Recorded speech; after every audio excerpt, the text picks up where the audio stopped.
السلام علیکم ورحمۃ اللہ۔ آج ہمارے اس موضوع کی 10ویں نشست ہے اور آخری نشست ہے، اور یہ اس کو وائنڈ اپ کریں گے اس سارے پروگرام کو۔ تو اس میں یہی گزارش کروں گا کہ آپ ذرا اس سارے پروگرام کو ایک بار پھر غور سے دیکھ لیجئے۔ اگر آپ کو یہ لمبا طویل سننا مشکل لگ رہا ہو تو جیسے میں نے پہلے عرض کیا، مضمون کو پڑھ لیجئے، اور میں نے جو محنت کی ہے اس میں میرے خیال میں مجھے آپ سے کوئی داد لینے کی ضرورت نہیں ہے، اور کافی سال پہلے ہی میں نے مضمون لکھا تھا، تو دعا میری یہ ہے کہ کسی کے کام آ جائے تو سمجھیے کہ مجھے جہاں سے اجر ملنے کی توقع ہے وہ مل جائے گا۔ اچھا، آج کے جو یہ نشست ہے یہ بھی 20 نمبر ہیں، لیکن یہ ان لوگوں کے لیے ہیں انکم بڑھانے کے لیے جو پہلے سے برسر روزگار ہیں، تو اس کے لیے 3 ٹپس ہیں، اور میں نے اس کے نمبر آگے لکھے ہوئے ہیں 7، 8 اور 7 اس طرح کر کے، تاکہ 20 پورے ہو جائیں، اور وہ اپنی اسیسمنٹ اس لحاظ سے کر سکتے ہیں۔ یعنی ان کے لیے یہ 20 ہوں گے، اور پچھلے 20 جو اخراجات میں توازن کے تھے 40، ان میں سے یہ آپ دیکھ لیں، اور اس سے پیچھے جو 60 نمبر غیبی نظام کے اس کو دیکھ لیں، اور اس سارے کو سم اپ کر کے اگر آپ کا 60 نمبر تک آپ پہنچ رہے ہیں تو انشاءاللہ آپ خوشحالی میں ہیں، آپ غربت سے نکلے ہوئے ہیں۔ اور اگر اس میں کوئی کمی بیشی ہے تو جو ان سارے نمبروں میں سے جو مد بھی آپ کو آسان لگے اس پہ تھوڑی محنت کر لیجئے، اور انشاءاللہ آپ کا مسئلہ حل ہو جائے گا۔ دوسرا حصہ جو ہے یہ برسر روزگار یا عام جاب جو لوگ ہیں اور اپنی آمدنی بڑھانا چاہتے ہیں ان کے لیے۔ دیکھیے، اپنی فیملی کا رزق بڑھانے کے بارے میں پلاننگ کرنا، سوچنا، اس پہ بھی اجر ہے۔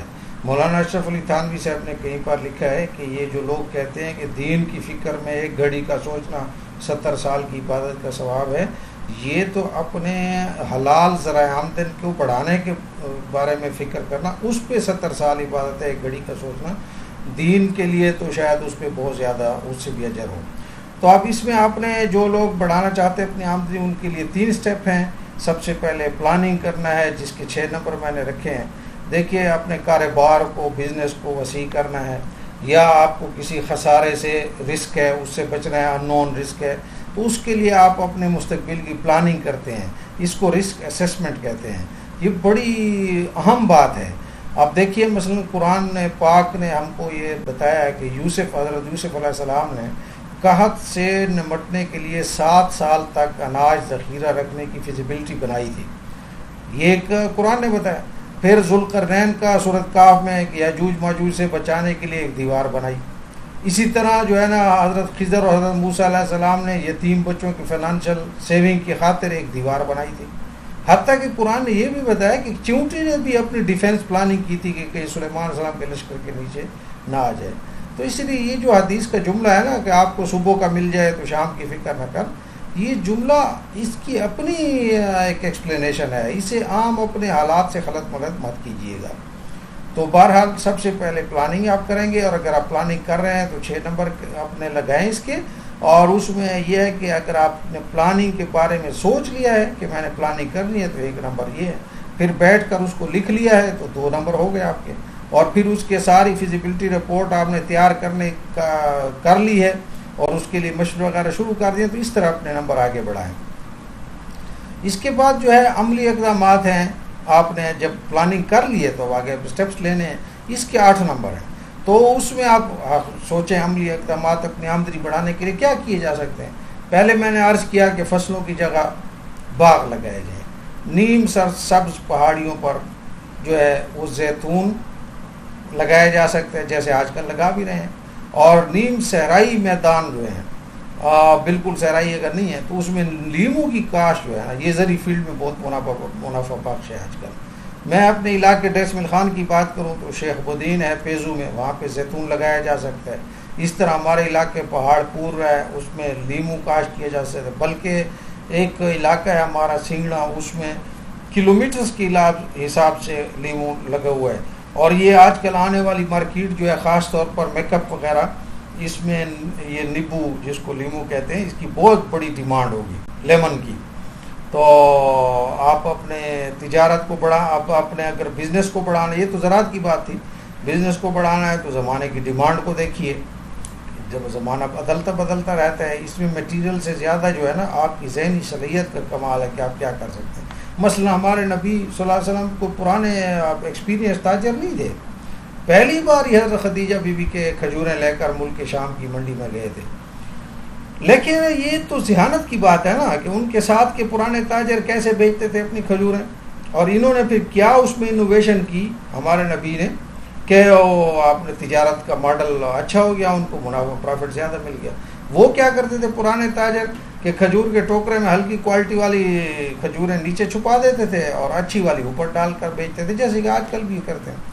لیکن ہمارے نبی صلی اللہ علیہ وسلم نے اپنی کھجوروں کے 3 ٹوکرے بنا لیے, ایک میں اعلیٰ اور ایک میں اوسط اور ایک میں ادنا کھجور رکھ کر مختلف 3 ریٹ مقرر کر دیے. تو جناب علیہ السلام کا سودا بھی سب سے پہلے بک گیا, منافع بھی زیادہ ہوا.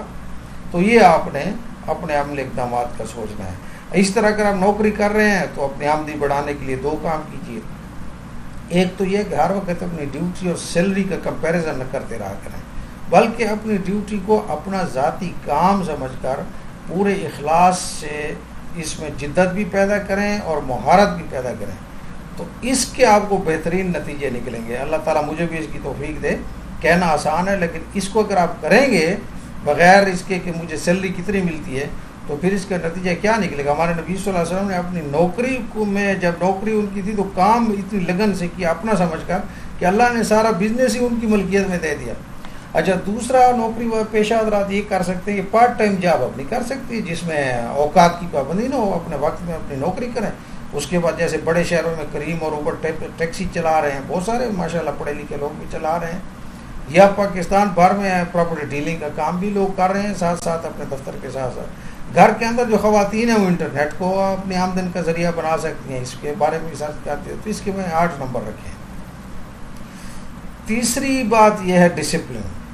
اب اگر آپ باس ہیں تو اپنی کمپنی اور کاروبار کے سٹاف میں ڈسپلن بہت ضروری چیز ہے. یہ باس حضرات کے لیے 2 باتیں. پہلی بات یہ کہ اپنی کاروبار کا تفصیلی حساب یا فرم اس کے آڈٹ پر خود نگرانی کریں. دیکھیے, یہ آڈٹ اپنے کاروبار کا کرنا بڑا ضروری ہے, ورنہ پتہ بھی نہیں چلتا. بڑے بڑے شپ جو ہیں وہ سوئی جتنے سوراخ کی وجہ سے ڈوب جاتے ہیں. تو اپنی فرم جو ہے اگر آپ کی تو اس کا ایکسٹرنل آڈٹ کرائیں. اور دیکھیے آپ اس میں کیا طریقہ کار تھا صحابہ کی سیرت کا. کہتے ہیں حضرت ابن زبیر کی بہت بڑے جاگیر تھی ان کی, تو ان کی نماز ان کے نانا ابو بکر کی طرح پرسکون تھی, طویل تھی, کنسنٹریشن میں ہوتی تھی. حتیٰ کہ یوں سنا ہے کہ جب وہ نماز کے اندر قیام کرتے تھے پرندے ان کے سر پر بیٹھ جاتے تھے. جاگیر ان کی بہت بڑی تھی. صحابہ کو بہت بڑی جاگیریں مل گئی تھی فتوحات کے بعد. اس میں ہر رنگ اور نسل کے سینکڑوں غلام کام کیا کرتے تھے. تو یہ اتنے انٹیلیجنٹ تھے کہ ہر غلام سے اس کی لوکل لینگویج میں گفتگو کر لیا کرتے تھے. اور یہ لکھا ہے کہ ابن زبیر جب نماز پڑھتے تھے ایسا لگتا تھا کہ ان کو دنیا سے کوئی علاقہ ہی نہیں ہے, ایسے وہ کھڑے ہوتے تھے بے جان لکڑی کی طرح. اور لیکن جب وہ اپنی جاگیر کی آمدن کا حساب کرتے تھے تو ایسے پائی پائی کے حساب کرتے تھے کہ یوں لگتا ہے جیسے ان کو مرنے کا خیال ہی نہیں ہے. دیکھیے, یہ دنیا جو ہے نا, یہی مسلمان کے لیے پل صراط ہے جو ہم نے بیلنس رکھ کر پار کرنی ہے. تو اسی لیے اگر آپ کے اپنے فرم ہے, کاروبار ہے, تو سٹاف کو سیلری وقت پہ دینا بھی ضروری ہے. اس کے علاوہ بونس بھی ہو, وہ بھی بہت ضروری ہے, پہلے بھی اس پہ بات ہو چکی. لیکن اپنے سٹاف کے شیئر کی نگاہ رکھنا بھی ضروری ہے. قرآن کا اشارہ دیکھیے کہ ہدہد پرندہ جو ہے وہ ایک بڑا کارندہ, بڑا اچھا مخلص کارندہ ہے. اپنے طور پر وہ بیچارہ کمپنی کے فائدے کے لیے وقت پر آفس نہیں آیا, یعنی کہ اس کو جس کام کے لیے بھیجا تھا تو سلیمان علیہ السلام نے, تو وہ اس کی بجائے اس نے کمپنی کا فائدہ دے کر میں ذرا تبلیغ وغیرہ بھی کر رہا ہوں, تو وہ اس معاملے میں وقت پہ آفس نہیں آیا. تو نبی اگرچہ بہت کریم ہوتا ہے, لیکن اس وقت سلیمان نبی علیہ الصلوۃ والسلام ایک باس کی حیثیت میں تھے. چنانچہ ہدہد کو دیکھیے شو کاز نوٹس دیا, اور شو کاز نوٹس میں بھی بڑی سخت قسم کی پنشمنٹ سنائی, وارننگ دی ہے کہ اگر تم نے لیٹ آنے کی معقول وجہ پیش نہیں کی تو آپ کو ذبح کیا. بھئی لاکھوں کا لشکر ہے, وہ آپ کے انتظار میں تھا کہ آپ آ کے بتاؤ کہ پانی کہاں پر ہے, اور آپ جناب اپنی تبلیغیں کرنے نکل گئے. تو اگر معقول وجہ پیش نہیں کی تو آپ کو ذبح کیا جا سکتا ہے. اس بیچارے نے معقول وجہ چونکہ بتا دی تھی تو اسی لیے پھر اس کو معافی ملی. تو یہ ہے ڈسپلن. تو ہمارا مضمون بس تقریباً یوں سمجھیے اس کے 6 نمبر ہے, ختم ہو گیا.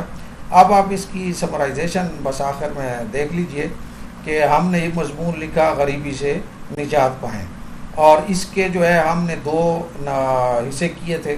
ایک غیبی نظام کا کہ اس میں آپ نے 60 نمبر لینے اس پیپر میں، اور ایک مادی نظام ہے اس میں 40 نمبر آپ نے لینے ہیں۔ پھر غیبی نظام میں ہم نے کہا تھا صبح کا اٹھنا سرخیزی کے 20 نمبر ہیں، اور غیبی نظام سے ارتباط ہے اس کے 20 نمبر ہیں، اور پھر ٹری پروننگ ہے شاخوں کی چھانٹی، اس کے 20 نمبر ہیں۔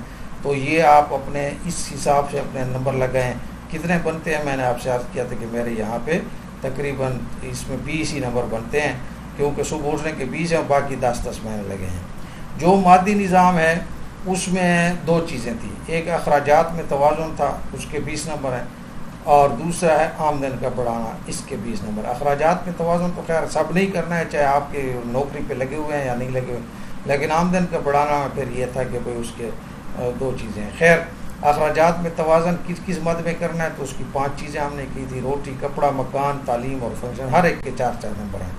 آمدن کے بڑھانے میں چونکہ 2 قسم کے لوگوں کو بتانا تھا، ایک بے روزگار افراد کو ہم نے ٹپس دیے تھے اور ایک باروزگار افراد کے لیے ٹپس دیے تھے۔ تو جو بے روزگار افراد ہیں ان کے لیے 5 ٹپس تھے 4 نمبر کے، ایک اپنی صحبت کو بدلیں، دوسرا مشورہ پھر کریں، جب صحبت بدل لیں آپ میں عزم پیدا ہو جائے تو اہل و رائے سے مشورہ کر لیں، اور جب مشورہ مکمل ہو جائے تو فیزیبلٹی رپورٹ بنا لیں، اور جب فیزیبلٹی رپورٹ ہو جائے تو پھر آپ انویسٹمنٹ شروع کریں، اور اس میں یہ کہا تھا کہ پارٹنرشپ ہو جائے تو بہت اچھا ہے۔ جو لوگ باروزگار ہیں ان کے لیے ہم نے 3 ٹپس دیے تھے کہ سب سے پہلے پلاننگ کریں، لکھیں اس کو، 6 نمبر اس کے ہیں، پھر عملی سٹیپس لیں، 8 نمبر اس کے ہیں، اور اپنے جو بھی آپ کے کاروبار کر رہے ہیں، سائڈ بزنس ہے یا ایکچوئل بزنس، اس میں ڈسپلن کا بہت خیال رکھیں۔ تو انشاءاللہ اس فارمیٹ کے حساب سے آپ اگر اپنا اسیسمنٹ کریں گے تو امید ہے کہ آپ نکلیں۔ میں نے اس دوسرے حصے میں بھی اپنے لیے تقریباً کوشش کیا کہ 40 نمبر پورے کروں، لیکن انشاءاللہ تھوڑا بہت کمی ہے تو یہ ہو جائے گی۔ آپ بھی دیکھ لیجئے، اس میں کوئی گھبرانے والی بات نہیں، کہیں نہ کہیں ہم کم و بیش ہوتے ہیں۔ تو اب اس میں آپ سے یہ کہوں گا، اگر آپ اس کو جو کچھ آپ معروضات کی ہیں 10 ویڈیوز میں، اگر آپ اس کو اردو میں پڑھنا چاہتے ہیں تو اس کا طریقہ یہ ہے کہ آپ گوگل پہ جائیں، اور گوگل پہ جا کے اوپر جو براؤزر ہے اس پہ لکھیں pakseculars.com۔ جب آپ یہ لکھیں گے تو آپ کے سامنے یہ pakseculars.com کی سائٹ کھل جائے گی، اور اس سائٹ پر جب کھلیں گے تو یہاں پہ یہ جدید مسائل اور اسلام اس کی ونڈو ہے۔ جب آپ اس ونڈو پہ کلک کریں گے تو آپ کے سامنے یہ ساری فہرست آ جائے گی۔ اس میں صفحہ نمبر 2 نیچے صفحے دیے ہوئے ہیں، تو دوسرے صفحے پر آپ جائیں گے تو یہاں پہ ایک مضمون لکھا ہوا ہے غربت کا حل، تو یہ وہ مضمون ہے جو میں نے یہ ابھی آپ کے سامنے سارا کچھ تقریباً بتایا ہے۔ اس کے علاوہ پاک سیکولرز آپ یوٹیوب میں بھی لکھ سکتے ہیں۔ یہ یوٹیوب میں آپ جائیں تو جب آپ پاک سیکولرز لکھیں گے تو یہ آپ کے سامنے میرا چینل آ جائے گا، پاک سیکولرز چینل کا، اور اس جب چینل آ جائے آپ چاہیں تو سبسکرائب کر دیں اگر اچھا لگے اور بہتر لگے، نہ کریں بھی تو آپ کی مرضی ہے، اسی طرح لائک کمنٹ وغیرہ وہ آپ کی مرضی ہے، لیکن یہ چینل آپ کے سامنے آ جائے گا۔ اس میں جب اس چینل پہ آپ کلک کریں گے پاک سیکولرز پہ تو اس میں جو ویڈیوز ہیں اس پہ پھر آپ کلک کریں۔ تو میں اس میں ریکمنڈ کروں گا کہ جب ساری ویڈیوز کھل جائیں تو 2 ویڈیوز ایسی ہیں جو میں چاہتا ہوں، ایک علماء حضرات کے لیے اور ایک عام عوام کے لیے، کہ یہ آپ ضرور سماعت کریں۔ تو اس میں میری بالکل شروع کی 2 ویڈیوز ہیں دین اور دنیا، جو آپ کو نظر آ رہی ہیں، تو یہ آپ اس کو وہ کریں، اور دوسری جو علماء حضرات ہیں چونکہ ان کا کام ہے کہ گائیڈ کریں قوم کو، معاشی اس سے بھی نکالیں، تو ان کے لیے دوسری ویڈیو ہے بہشتی زیور پہ نظر ثانی کریں۔ اجازت دیجیے، السلام علیکم ورحمۃ اللہ۔